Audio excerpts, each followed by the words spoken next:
Each day I am a better man and purer, for I serve the noblest lady in the world, and I worship her. I tell you this in the open. That is a quote from a French troubadour whose work helped inspire my perfume Virelai. The French troubadours of the 12th century, in a nutshell, were poets and musicians who sang many songs about love. They were very influential in Western literature and art in forming the ideals and concepts that we all have today about romance and chivalry and love. Virelai is a rhyming pattern that the troubadours used in a specific poetry structure that they would write in. And I thought it was a really beautiful word, Virelai. To me, the word itself is musical. And I'm very fond of the troubadours. I just think it's such a romantic time period in the south of France. And I wanted to make a perfume as soon as I heard the word Virelai. So I did. For me, the most fascinating element, though, of the history of the troubadours, I love their music. I listen to it often. I love their poetry. I have many books on the topic. I have some here.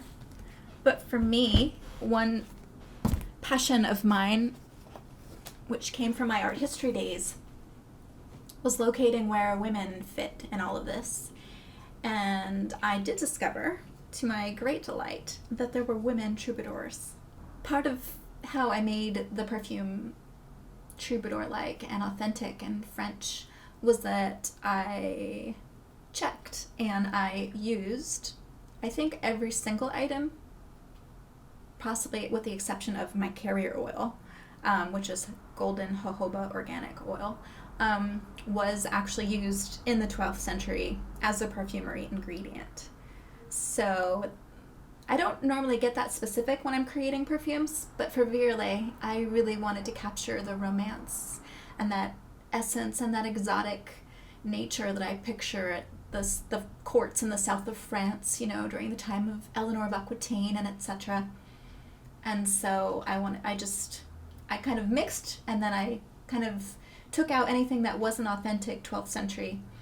But it's something easy for one to do who works with essential oils. They're very timeless ingredients, and like spices, they're very poetic all in themselves. And so I felt like it served the topic of the troubadours quite well.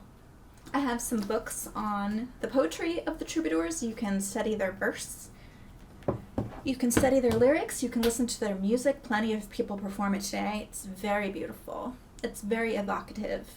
To me, it's also very Arabesque Aromas-y, because it links many exotic things from various cultures. The south of France, being the geographic location it was, linked east with west.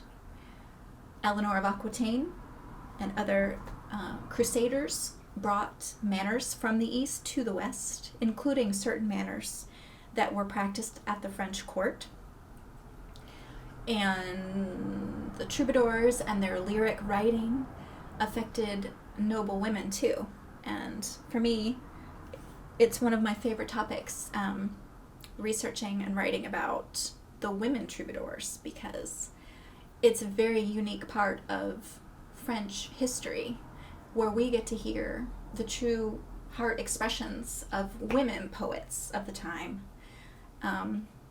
It's kind of a very rare glimpse of a door opening for a little while into the private and personal and sexual and romantic lives of these women, and then the door closes again and they're not allowed to speak that openly again for a few centuries. So it's a very juicy part of French history that I'm very fond of. So if you're curious about Virelai, if you want to order a sample, there's a link in the comment section below.